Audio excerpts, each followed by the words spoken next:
बलूची नामदार शायर आबिद आसकानी याता तहरीक कराची चाकी वाड़े प्रोग्राम में हट दाता और इदा बाज़े मखलूका बार जुरता ऐसा खामोशा आबिद आसकानी शायरी बारे ये जिंदे बारे गप कुर्ता इशियता बारजूर के मर्द तक बाज हुतगा और बाज़े राइटर नविश्तकार यतका हर सू डाकू नजर आते हैं मेरे शहर में, कोई छोटा कोई बड़ा चोर है मेरे शहर में। अगर जाना चाहिए ना, इतना बड़ा ग्रेट पोइट है, ही वॉज ग्रेट पोइट, मगर कोई नहीं गा हुआ उसके, मतलब जो चला गया इस दुनिया से ना, कोई वहाँ नहीं गया। जाना चाहिए ना, मगर ये तो बदबख्ती हमारे कौम का। 40 किताबों का मुसन्निफ और एक अजीम इंसान और स्कॉलर, आप रमज़ान बामड़ी वगैरह ये जितने भी थे, एक भी नहीं गया वहाँ पे उसके फाते में। ये सब ना बह गए ना, हमेशा 12 ओवर बह गए ना, ये 12 ओवर बह गए। आपकी मुलाकात फर्स्ट टाइम कब हुई? ये जो ये कहता था मैं यहाँ नहीं हूँ, ऐसा खामोश यहाँ नहीं था। मैंने से पूछा, आबिद आसकानी एक अजीम इंसान था, माशाल्लाह वो हर ज़बान पे उबूर रखता था, इंग्लिश, फ़ारसी, सिंधी, बलूची तो उसका मादरी ज़बान था, और हर ज़बान पे उबूर रखता था, और अजीम शख्स था, अजीम इंसान था, मगर वो कभी भी किसी को तकलीफ़ नहीं देता था। हालांकि बहुत से लोगों ने उसके ख़िलाफ़ बातें की, मगर वो खामोश तबीयत का बंदा था। हालांकि कभी कभी मैं भी जज्बाती होता था। मैंने कहा आबिद तरह कुछ करें तो अच्छी ना कुछ की, लेकिन बिल्ली मना खुशी वो ऐसा अजीम इंसान। ये रेफरेंस लाइब्रेरी जो उसकी वजह से ये बना है, रेफरेंस लाइब्रेरी आपने सुना है मल्लीर में, ये भी आबिद साहब की मतलब मेहनत से ये बना। वहाँ से किताबें लाए हैं, वो डम पड़ा हुआ था कोयटा में, आबिद साहब ले आए, फिर इसका मतलब रेफरेंस लाइब्रेरी का बुनियाद रखा उन्होंने, और आबिद साहब इसके सदर थे, जनरल सेक्रेटरी भी तो नहीं करा ना, जनरल सेक्रेटरी थे इसके।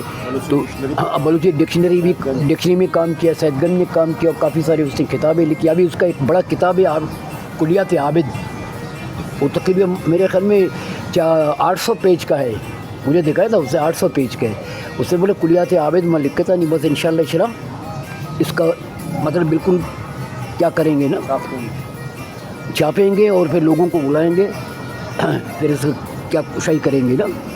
वजीम इंसान था, ऐसे लोग बहुत कम हैं इस दुनिया में। मगर बहुत अफसोस की बात है, मैं बलूचों से कहता हूँ, कोई नहीं गया वहाँ उसके जनाजे पे, न जनाजे पे गया न तदफीन पे गया, और इतना बड़ा ग्रेट इंसान, ये बड़ी दुख की बात है हमारे लिए, बलूचों के लिए। कोई बलूच नहीं गया वहाँ, न मल्लीर के इलाके से गया, न हमारे लिहारी से इलाके से कोई वहाँ गया, कोई भी नहीं गया उसके। हालांकि हम जाते हैं, जो भी मरता है हम तो पहले जाते हैं, जो हमारे मैयत में नहीं आते हैं फिर भी हम चले जाते हैं। हम कहते कोई बात नहीं यार, इंसान है, मर गया, हमारा भाई है, अगर वो नहीं आया तो क्या हुआ, मगर उसके जनाजे में कोई भी नहीं आया। बहरहाल ईरानी बलूचिस्तान में उसकी काफ़ी पजीराई हुई, वो काफ़ी लोग आए ईरानी बलूचिस्तान में, 2 हैं ना, पाकिस्तानी एक ईरानी, वहाँ पर इसकी काफ़ी सारी पजीराई हुई, और बहुत सारे लोग आए माशाल्लाह, अभी आ रहे हैं, जा रहे हैं। बहरहाल वो एक स्कॉलर था, और ऐसे लोग बहुत कम मिलेंगे बलूचों के अंदर। मेहरबानी कही सर। ये प्रोग्राम में अवली बार अस्ते निविष्टा को आना बूता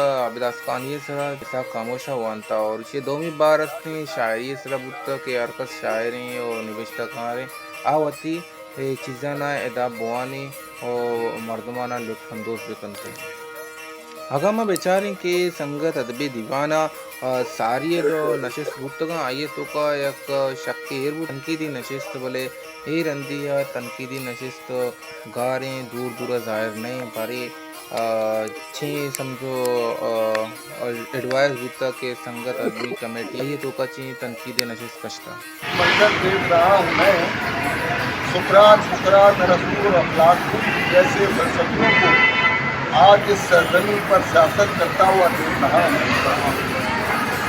शद्दाद काबिल फरोग अलाफी जैसे जालिमों को आज अपने वतन में हुक्मरानी करता हुआ देख रहा हूँ। 40 किताबों के मुसन्निफ़ हैं। इन किताबों में 2 शायरी की कुलियात भी शामिल है। ये तमाम किताबें बलूची ज़ुबान में लिखी गई हैं। आबिद आसकानी कुछ अरसा सिस्तान और बलूचिस्तान सरबाज में भी रिहाइश पजीर रहे, जबकि उनकी चंद किताबों की अशाहत ईरान में भी हुई हैं। 27 अगस्त 2024 को برین ٹیومر کی بیماری کی وجہ سے عابد آسکانی کا کراچی میں انتقال ہوا۔ سیستان اور بلوچستان میں عابد آسکانی کی وفات کے پہلے ہی ہفتے بلوچی زبان کے شاعروں، ادیب، دانشوروں اور ادبی تنظیموں کی جانب کے لیے تو کتابیں تو ہم جمع کرتے ہیں زندگی بھر، لیکن پھر ہم یہ بھی جانتے ہیں کہ جب ہم بوڑھے ہو جاتے ہیں تو وہ کتابیں ادھر ادھر تتر بتر ہو جاتی ہیں۔ یہاں صدر میں جاتے ہیں، میں بھی جاتا ہوں، ریگل پہ سنڈے کو آپ دیکھیں کتابیں اس پہ کس کس کا نام لکھا ہوتا ہے، کسی کو دی ہوئی وہ وہاں 100 روپے میں بک رہی ہوتی ہے، تو اس کیفیت کو انہوں نے بیان یہ سنگت ادبی دیوانہ تھا من تمہارا گشت کے ای بڑا پروگرام اڈا تھا کہ عابد آسکانی یا تھا یک عظیم شاعر بلوچی یا تھا ایک پروگرام اڈا تھا، اور بعضی شاعرانہ وتی شعر وان تھا اور بعضی شاعر پشکب تگا چیئے کہ وقت واد باز کم بوتا اور مقرر زیادہ بوتگا ہمیں وستے پروگرام یستے تار بوتا اور جلدی الاس بوتا۔ باقی ہستے شما میں چینل لائک شیئر سبسکرائب ضرور بکنے چیا کہ من شمارا شرے ہستے ویڈیو انشاءاللہ دیما پلیں وشی سلامت باتیں اورنگزیب بلوچ۔